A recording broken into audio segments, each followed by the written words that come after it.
92.7 big FM पर आप सुन रहे हैं यादों का idiot box with Neelesh Mishra. और अब मैं आपको सुनाने जा रहा हूँ आयुष तिवारी की लिखी कहानी पापी प्यार, बिना किसी एक्ट ब्रेक के। मेरा परिचय मुकुल शर्मा। अरे बाकी का जान के क्या होगा, सिर्फ दुख, बेचैनी और जबरदस्त हताशा। फिर भी कहानी की मांग है तो बता देता हूँ। उम्र 24 साल, MSc मैथ किया है, काम वही, कुछ नहीं। पता पुरानी हवेली के पास, याद शहर। पिता बैंक कर्मचारी, ब्रैकेट में अत्याचारी। माँ संस्कारी, ब्रैकेट में बेचारी। और मैं आज्ञाकारी, ब्रैकेट में डर की बीमारी। बाप के सामने जवानी नहीं खुलती थी, और ये चलन पुश्तों से चला आ रहा था। बाप हमारे यहाँ बाप बनने पे ही बाप बनते थे। और प्यार, हमारे यहाँ प्यार करना मना नहीं था, वो हाराकीरी था। नायाग्रा फॉल में छलांग मारना था, एंटार्क्टिका में हाफ पैंट में सैर करना था। मतलब ऐसा सुसाइड जिसको करने का सोचते ही प्राण भी प्राण पखेरु त्याग दे। फिर भी हमने किया। हम कोई बहुत डेयरिंग वेयरिंग टाइप नहीं है, मगर ऊपर वाले ने ऐसा जाल बिछाया कि हम अपने आप ही उसमें फंस गए। हुआ यूं कि एक दिन हम बस से कॉलेज जा रहे थे। साथ में क्लास के 3-4 बदतमीज लड़के और चढ़ गए। फिर हमारे आगे पीछे और एक बगल में बैठ गया। साथ बैठा रवि कुछ देर तो ऐसे ही बस के बाहर देखता रहा, फिर एकदम से चिल्लाया, नीलांजना आई लव यू। और फिर वो सारे बदतमीज लड़के मेरी तरफ घूर के देखने लगे, जैसे मैंने ही कहा हो। 1 मिनट के लिए मैं कुछ समझा नहीं, मगर जब तक समझा बहुत देर हो चुकी थी। बस के सभी लोग मुझको घूर रहे थे, और आगे से बिल्लौरी आंखों वाली एक लड़की बुरा सा मुंह बना के मुझे देखे जा रही थी। सीता मैया खुद तो जमीन में समा गई, मगर जाते जाते टेक्निक नहीं सिखा गई, वरना कित्तों को ऐसी सिचुएशन में बगले नहीं झांकनी पड़ती। अरे मैं कुछ कह पाता उससे पहले उसकी आंखों से मोटे मोटे आंसू गिरने लगे। मेरा मानना है कि भगवान लड़कियों की आंखों में ऑटोमेटिक पिचकारी लगा के भेजता है। मैं उसकी तरफ जाता इससे पहले ही बस कॉलेज के गेट पे लग गई, और वो रोते हुए बस से उतर गई। मुझे तो वहीं गिल्टी की उल्टी होना शुरू हो गई। मैं उसको बताना चाहता था कि ये मैंने नहीं किया, मैं बेकसूर हूँ माय लॉर्ड, मगर कैसे? सच साबित करने का एक तरीका तो था कि मैं उन लड़कों से जाके भिड़ जाऊं, फिर कुट जाऊं, पिट जाऊं, बिखर जाऊं। पर फिर पापा का डायलॉग याद आ गया, ज्यादा मर्द बनोगे तो दर्द में रहोगे। इसलिए मैंने दूसरा सफे वाला तरीका अपनाया और सीधा उसके पास पहुंच गया। और मैंने कहा, सुनो। वो आंसू पोंछते हुए मुड़ी तो उसको इतने पास से देखते ही मेरी केसी टटक गई। गाना चल रहा था, एक लड़की को देखा तो ऐसा लगा, ऐसा लगा, ऐसा लगा। मुझको घूरता देख के वो एक बार फिर गुस्से में वहां से जाने लगी। मैंने उसको रोकते हुए कहा, सॉरी। वो रुकी तो मैं उसके आगे आ गया, बोला, सॉरी, वो सब मैंने नहीं कहा था। और फिर एक ही सांस में सारी स्टोरी उसको बयान कर दी। वो मेरी सीरियसनेस और दूर खड़े उन लड़कों की हंसी देख के समझ गई कि मैं झूठ बोलिया कोई ना, मैं कुफर टोलिया कोई ना जी, कोई ना जी, कोई ना। फिर वो नाक सुड़कते हुए बोली, इट्स ओके, और वहां से जाने लगी। और उसको जाता देख के मैंने मन ही मन में जवाब दिया कि जी सॉरी उसके लिए नहीं था, बल्कि इसलिए कि मैंने क्यों नहीं कहा कि नीलांजना आई लव यू। आप सुन रहे हैं यादों का idiot box with Neelesh Misra, सिर्फ 92.7 बिग एफएम पे। मुझको तो पापी प्यार हो गया था, इतना पापी कि मैं मन में पाप पे पाप किया जा रहा था, और मुझको उसमें बहुत मजा आ रहा था। तरह तरह से नीलांजना को पटा चुका था, घर वालों को मना चुका था, न मानने पे उसके साथ भाग चुका था। बड़े शहर में बड़ी सी नौकरी से लेकर जंगल के एक छोटे से घर में हम दोनों का ड्यूएट सॉन्ग भी हो चुका था। उसमें बारिश भी थी और हम दोनों पास भी। चलिए छोड़िए, जाने दीजिए, लेकिन होनी और किस्मत की कोहनी में बहुत फर्क होता है। शुरुआत के 2 महीने तो नीलांजना को बस में छुप के देखने, उसका पीछा करने, उसका घर, ट्यूशन, मंदिर तक पहुंचने में ही निकल गए। उसी मंदिर में भगवान की बड़ी मिन्नतें की, मगर सब रिजेक्ट हो गई। मंदिर में मिठाई बेचते लड़के के हाथों बेनाम कार्ड भिजवाए, फोन नंबर पता करके कई बार बात करने की कोशिश की, मगर नीलांजना की खामोशी और उसके बाप भाई की गालियों से ज्यादा कुछ नहीं मिला। मेरी प्यार की नैया सिलोली सिलोली डूब रही थी, और मैं दूर बैठा कान में वॉकमैन लगाए टाइटैनिक के गाने सुन रहा था। लेकिन जब 2 महीने में 2 महीने और जुड़ गए तो दिमाग के तोते उड़ गए। दिल बोला, अरे बिना सुई के धागे, दुनिया के सबसे बड़े अभागे, पंखे से लटक जा, जा फिनाइल की दुकान में नौकरी कर ले। एमएससी पास होने को आया है, मगर प्यार में अब तक 5 बार फेल। इस बात ने ऐसा ताव दिलाया कि हम सीधे नीलांजना के घर के बाहर पहुंच गए। घंटी बजाई और फिर ऐसे बेतहाशा भागे कि याद ही नहीं रहा कि घर की जगह उल्टे रास्ते निकल आए हैं। मगर कहते हैं ना, हिम्मते मर्दा मददे खुदा। उसी रास्ते पे एक घर में दूध की डेयरी बनी थी और वहां पे नीलांजना जी अपना स्टील का डिब्बा लिए खड़ी थी। हम बस मर्द बन के वहां घुस गए, पर मुझे देखते ही नीलांजना थोड़ा हिचक गई और मेरे इस्माइल देने के पहले मुंह फेर लिया। फिर हो गया पपलू। वो पहले आई थी तो पहले दूध लेके निकल गई, मैं बस पलट के देखता रहा। तब तक लाइन में मेरा नंबर आ गया। डेयरी वाला बोला, बर्तन? मैंने कहा वो तो घर पे है। वो चिढ़ के बोला, एक भैंस दे दूं, घर पे निकाल लेना। मैं छोटा सा मुंह लेके बाहर आ गया। निकला तो देखा नीलांजना बाहर खड़ी थी। मुझको लगा, बाबा लड़की अपना ही कर रही है वेट, यानी मामला सेट। बस चौड़ी छाती करके उसकी तरफ बढ़ गए। अभी उसके सामने पहुंचा ही था कि पीछे से अचानक इतना तेज हॉर्न बजा कि मैं डर के मारे उछल गया। हवा मेरी निकली थी पर रंग नीलांजना का उड़ गया था। वो कभी मुझको देखती, कभी स्कूटर पे सवार अंकल को, और फिर हड़बड़ा के स्कूटर पे जाके बैठ गई। उसकी डरी हुई शक्ल बता रही थी कि वो उसके पापा हैं। तो मैंने भी चौड़ी छाती करके अगले ही मिनट पतली गली पकड़ ली। अब मैं समझ चुका था कि मुझसे कुछ होने वाला नहीं है, तो मैंने अपना ध्यान पढ़ाई में लगाना शुरू कर दिया। मगर एक दिन कॉलेज के लिए बस पकड़ी तो उसमें नीलांजना पहले से बैठी हुई मिल गई। मैंने उसको देखा मगर फिर नजर हटा ली। मैं बैठने के लिए जगह ढूंढ ही रहा था कि नीलांजना खिसक के खिड़की की तरफ हो गई। मैंने उसको देखा, मगर इस बार उसने जिस तरह से देखा तो मेरी हार्ट बीट 100 की स्पीड में हो गई, बल्कि 100 से ज्यादा ही होगी। मगर जैसा कि मैंने आपको बताया कि कलेजा तो हम अपने घर पे ही रख के आते थे, सो उसके बगल में बैठने के बजाय उसके पीछे वाली सीट पे बैठ गए। नीलांजना ने मायूस चेहरे के साथ मुड़ के देखा तो मुझे खुद पे बहुत गुस्सा आया। फिर अगले स्टॉप पे एक लड़का उसके बगल पे आके बैठ गया और वो नीलांजना से जानबूझ के बात करने की कोशिश करने लगा, जबकि वो दूर खिसकती जा रही थी। लेकिन उस लड़के की हरकतें बंद ही नहीं हुई। आखिर में वो कुछ फेंकने के बहाने नीलांजना के करीब होने की कोशिश करने लगा। बस मुझसे बर्दाश्त नहीं हुआ। मैंने उस लड़के को पीछे से थपथपाया। अपने प्यार के लिए कुछ करने का वक्त आ गया था। आप सुन रहे हैं यादों का idiot box with Neelesh Misra, सिर्फ 92.7 बिग एफएम पे। नीलांजना के बगल में बैठा वो बदतमीज लड़का मेरी ओर पलटा। मैंने छाती चौड़ी की, उसको देखा और कहा, अरे कैसा है? वो मेरी तरफ गौर से देखने लगा। मैंने एकदम से उसकी तरफ हाथ बढ़ा दिया तो मजबूरन उसको भी बढ़ाना पड़ा। मैंने जोर से हाथ दबाते हुए सोचा, यही हाथ था ना चिरकुट जो मेरी नीलांजना की तरफ बढ़ रहा था। और मेरे दिमाग में शोले का वो डायलॉग चलने लगा, जे हाथ हमको दे दे ठाकुर, ये हाथ हमको दे दे।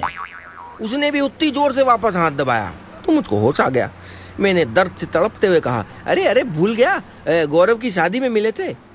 वो मुस्कुराया और फिर याद करने की कोशिश करने लगा, पर जब तक वो सोचता मैंने पहले ही उसके पकड़े हुए हाथ को अपनी तरफ खींच के अपनी बगल वाली सीट पे आने का न्योता दे दिया।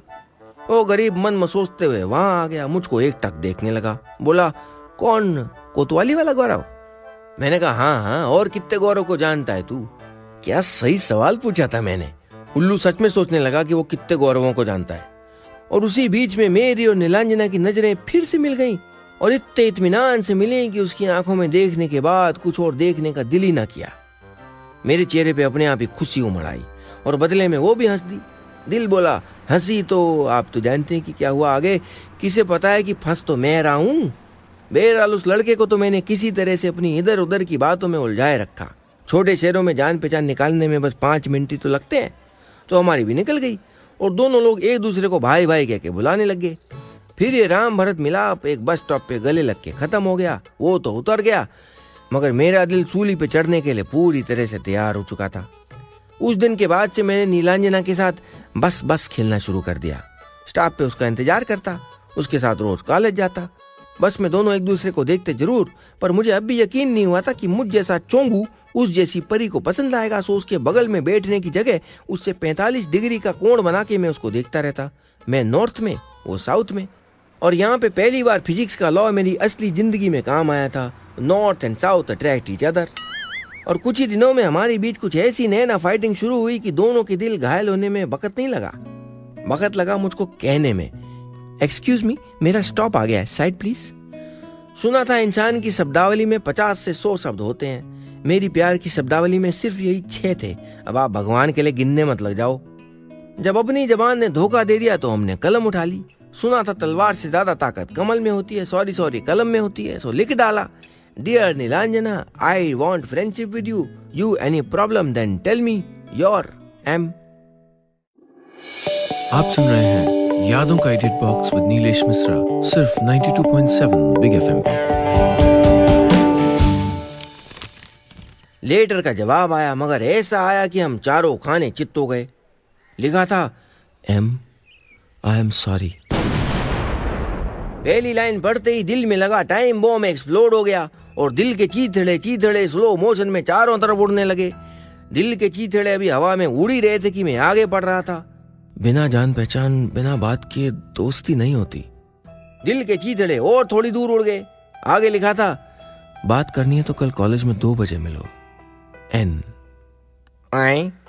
मैंने टूटते हुए दिल के सीन को तुरंत पॉज किया और झट से रिवर्स का बटन दबाया। बात करनी है तो कल कॉलेज में 2 बजे मिलो, एन। जब अगली सांस ली तो दिल बिल्कुल अपनी जगह पे तेजी से धड़क रहा था। इतनी खुशी मुझसे बर्दाश्त ही नहीं हो रही थी। घर पहुंच के सीधे बिस्तर पे पड़ गया और खुद ही बड़बड़ाने लगा, मेरे साथ इतना अच्छा कैसे हो सकता है, कैसे। और मैं खुशी के मारे तकिए में मुंह छुपा के रोने लगा। रात तो किसी तरह रोते पीटते कट गई, मगर सुबह से मैं उंगलियों को 100 बार चटका चुका था। घड़ी के कांटों को कई बार गालियां बक चुका था। एक कप तोड़ चुका था, मम्मी की डांट खा चुका था और तो और कल की बारिश से भरी कैंटीन की गीली कुर्सी पे ठीक 2 बजे जाके बैठ चुका था। वही कुर्सी जिस पे कोई और बैठ नहीं रहा था, वही कुर्सी जिस पे मेरे बैठते ही आसपास से जोर का ठहाका उठा, पर मैं नहीं उठा। बस नीचे से कप कपी की लहरें उठती रहीं, जिनको मैं मेन्यू कार्ड के सहारे दबाता रहा और एक अच्छे विद्यार्थी की तरह अगले आधे घंटे में उस मेन्यू कार्ड को धन्यवाद देते हुए पूरा रट लिया था। जब नीलांजना वहां पहुंची तो जाहिर सी बात थी कि मुझे उठ के उसको बताना था कि वो मैं ही हूँ। जानती तो वो पहले से थी, पर लड़का होने के नाते ये जताना कि उसको कुछ नहीं मालूम मेरा प्रेमी फर्ज था। पर रिश्ते कपड़ों के साथ उठ के मैं उसका ठाकों से स्वागत नहीं करवाना चाहता था। मैं अपनी जगह बैठा रहा। नीलांजना 2 मिनट तक मेरे उठने का इंतजार करती रही और आखिर चिढ़ के मेरे सामने वाली टेबल पे जाके बैठ गई। मैंने कई बार उससे नजरें मिलाने की कोशिश की, मगर नीलांजना ने वहां बैठने के बाद एक बार भी मेरी तरफ नहीं देखा। मैं सोचने लगा, क्या पाप किए थे पिछले जन्म में मुकुल, जो पहला प्यार आखिरी हुआ जा रहा है। ये कैसी किस्मत कि लड़की हाथों में दिल लिए सामने बैठी है और हम उठ के उसकी कुर्सी तक नहीं जा सकते। अपनी फूटी किस्मत पे लानत देते हुए हमें को सूझा, हाँ ये सही आइडिया था। मैंने वहीं से अपना कोड वर्ड फुसफुसाना शुरू कर दिया, एम। फिर खुद ही से बोले हम, अरे थोड़ा जोर से बोल, एम। उसने मेरी तरफ देखा, मैंने भी उसको देखा। उसकी आंखें खिल उठी, मैं मुस्कुराया। उसने बोलने के लिए मुंह खोला, मगर किसी मर्द की आवाज सुनाई दी, यस सर, कुछ ऑर्डर करना है आपको? मन में आया बोल दो, हाँ भाई एक पिस्तौल दे दे मेरे को, पहले खुद को मारूंगा फिर तुझको। फिर गुस्सा आया अपनी बेवकूफी पे, कि अरे भैया अब खुद को मार लूंगा तो इसको कैसे मारूंगा। सर कुछ ऑर्डर? वेटर की आवाज से मैं फिर से वापस तो आ गया, पर सामने नीलांजना को जाते देख के मेरे दिल पे कई 100 सपोले लौटने लगे। मैंने वेटर की तरफ देखा और कहा, तौलिया मिलेगी? आप सुन रहे हैं यादों का idiot box with Neelesh Misra, सिर्फ 92.7 बिग एफएम पे। तौलिया तो नहीं मिली, पर कुछ देर में वहीं बैठे बैठे दर्द और पैंट दोनों सूख गए। उतरे हुए मुंह के साथ घर में घुसा ही था कि मुझको देखते ही, जी हाँ देखते ही, माँ को काम याद आ गया। बताओ, हमारे माथे पे जैसे साफ चमकने लगा था। कामलेस किचन से भी माँ की आवाज साफ सुनाई दे रही थी, बेटा फोन खराब हो गया शायद, कॉल आ रहे हैं मगर आवाज नहीं, जरा टेलीफोन एक्सचेंज में कंप्लेंट तो कर दो। अरे मैं माँ से कहना चाहता था कि माँ तुमको खराब फोन की पड़ी है और यहाँ तुम्हारे बेटे का पूरा फ्यूचर खराब हो रहा है, उसके लिए कहाँ कंप्लेंट करूँ। लेकिन कुछ जवाब देता उससे पहले ही फोन बज उठा। मैंने हॉल में जाके फोन उठाया, हेलो हेलो हेलो। बस मेरा गुस्सा कहीं तो निकलना था तो फोन पे निकल गया। मैं जैसे फोन पे गुर्राते हुए बोला, अरे क्या डायनासोर के अंडे से किंग कॉन्ग को निकलते देख लिया, तो शौक में तेरी आवाज चली गई। अरे मुझको देख, इतने शौक पे शौक खाने के बाद भी यहाँ खड़ा हूँ, बोल रहा हूँ। और फिर धड़ाधड़ फोन को 3-4 बार टेबल पे बजा दिया। टीवी भी हमारा खराब होने के बाद कई बार 2-4 चप्पल खा के ठीक हो जाता था। सोचा ये भी ठीक हो जाएगा। फोन फिर से कान में लगाया तो वही लंबी खामोशी। मैं फोन रखने को हुआ कि एक आवाज आई, हेलो हेलो। हैं? लड़की की आवाज। और मेरे दिल में इको इफेक्ट में आवाज गूंजने लगी, नीलांजना नीलांजना नीलांजना। रिसीवर को झट से वापस कान में लगाया और रावण की तरह चुटकी बजाते ही राक्षस से योगी में बदल गया और मीठी सी आवाज में बोला, हाय बोलो ना। वहां से जवाब आया, जी सर, मैं फलाना ढिमका बैंक से बोल रही हूँ। हमारे पास आपके लिए बहुत ही अच्छी लाइफ इंश्योरेंस स्कीम है। अरे मेरे दिमाग के वोल्केनो में विस्फोट पे विस्फोट होने लगे। मतलब ये तो हद हो गई। ऊपर वाले ने तो सीधे हमको मुक्ति का रास्ता दिखाना शुरू कर दिया था। बता दिया था कि हम कामलेस के साथ यूजलेस भी हैं। लाइफ इंश्योरेंस करा के किसी तरह दुनिया से पलायन कर जाएं, तभी हम अपने माँ बाप का कुछ भला कर सकते हैं। ऊपर वाले का ये इशारा हमने बहुत सीरियसली ले लिया और इंश्योरेंस वाली महिला से बड़े प्यार से पूछा, हैं जी ट्रेन के सामने आने पर भी पैसे मिलेंगे? पहले चुप्पी और फिर बस टूं टूं टूं की आवाज आई, यानी उस तरफ से फोन कट चुका था और यहाँ पे मेरा दिमाग भी बुरी तरह से हट चुका था। मैंने गुस्से में फोन उठाया, जोर से जमीन पे पटक दिया। उसके गिरते ही मम्मी का क्या हुआ और पापा के लौटते ही गालों पे लाफा तय हुआ। अब के फोन सच में खराब हो गया और मेरा मन भी। मैंने खुद को अपने कमरे में बंद कर लिया। फिर न कॉलेज गया न किसी से मिलने। बस तबीयत का बहाना बना के पापा की डांट और माँ के कामों से बचता रहा। बेचारा फोन भी मेरी तरह ठीक होने का इंतजार कर रहा था। मुझे भी घर पे बैठे बैठे टीवी हो गया। मतलब मैं टीवी से ऐसा चिपका रहा कि वहां से हटा ही नहीं। और चैनल भी कौन से? भक्ति वाले, इंसान को उसकी असलियत बताने वाले, अच्छे और बुरे का ज्ञान देने वाले, जीवन की मोह माया से दूर ले जाने वाले। केवल हफ्ता भर लगा पर मेरे ज्ञान चक्षु खुल गए थे। जीवन में मची उस उथल पुथल को उन बड़ी दाढ़ी वाले, सफेद साड़ी वाले चमत्कारी लोगों ने छू मंतर कर दिया था। बस अब मैं नीलांजना के दर्द से उबर चुका था। जान चुका था कि जो मुझको मिला नहीं वो मेरा कभी था ही नहीं। जिस चीज की लालसा दर्द बन जाए वो चीज ना ही मिले तो अच्छा है वत्स।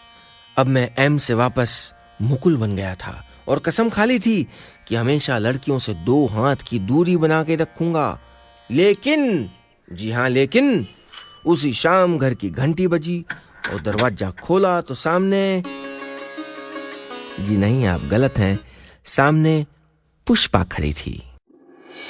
आप सुन रहे हैं यादों का idiot box with Neelesh Misra, सिर्फ 92.7 बिग एफएम पे। दरवाजा खोला तो सामने पुष्पा खड़ी थी। अरे ये तो बड़ी मुश्किल की घड़ी थी। मोहल्ले की सबसे खूबसूरत लड़की मेरे दरवाजे पे क्या कर रही है, और वो भी तब जब मैंने लड़कियों से दूर दूर रहने की कसम खाई हुई है। मैंने दूर दूर से ही खड़े खड़े उससे पूछा, अरे पुष्पा।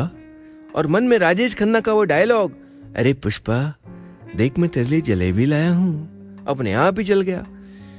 मैंने वापस होश में आते हुए कहा, हाँ बताओ कैसे आना हुआ।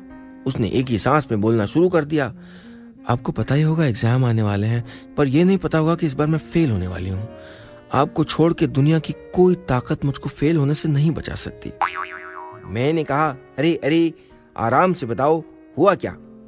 बोली, बॉटनी ज़ूलॉजी तो मैं रट के निकाल लूंगी, मगर मुझको नहीं लगता मैं केमिस्ट्री में पास हो पाऊंगी।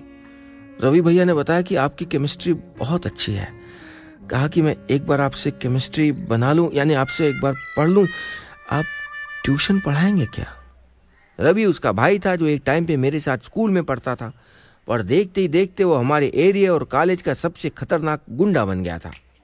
मैंने सोचा, मना किया तो धुलाई, हाँ किया तो कसम का क्या होगा मेरे भाई। अरे भाई लड़कियों से 2 हाथ की दूरी बनाए रखने वाली कसम। लेकिन खुद को तोड़वाने से अच्छा था कि कसम टूट जाए। तो पुष्पा शाम को पढ़ने आने लगी। इधर नीलांजना और मेरा सामना नहीं हुआ। एक तो वो मुझको देखते अपना रास्ता बदल लेती, और दूसरा एक उड़ती उड़ती खबर मिली थी कि उसको कोई और मिल गया था। बुरा तो बहुत लगा, पर जो हुआ सही हुआ। जिससे अपने दिल का हाल बयान नहीं किया गया, वो नीलांजना जैसी लड़की के लायक कैसे हो सकता था। मगर उसके उल्टे पुष्पा कॉलेज की लाइब्रेरी से लेके कैंटीन तक मेरे आसपास ही दिखने लगी।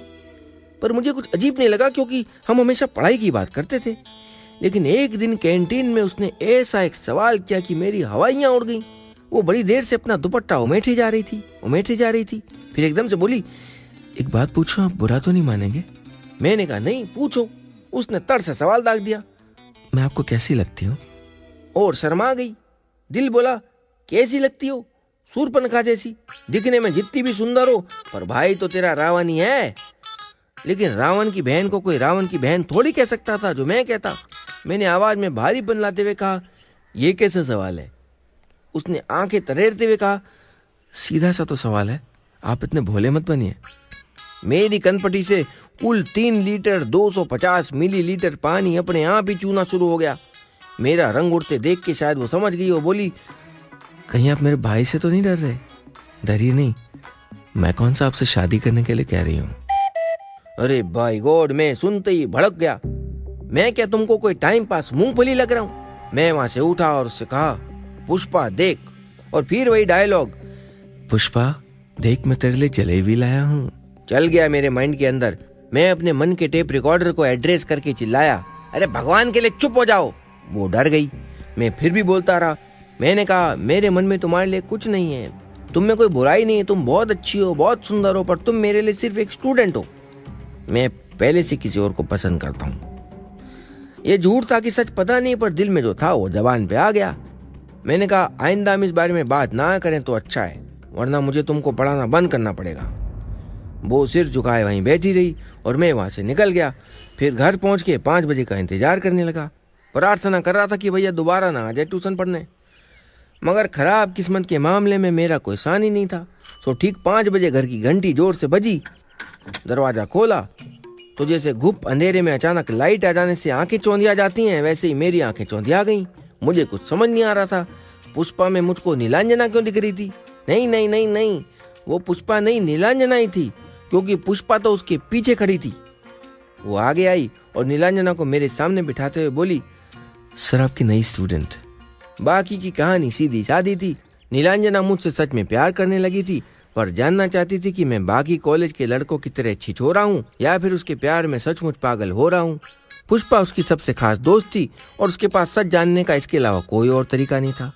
मैंने हंस के उसकी तरफ देखा और पूछा, कहीं मैं पुष्पा को हाँ कर देता तो? बगल से पुष्पा झट से बोली, मेरा भाई है ना, बहुत बार पूछ चुका है, मुकुल ढंग से पढ़ा तो रहा है। बस इतनी सी थी ये कहानी।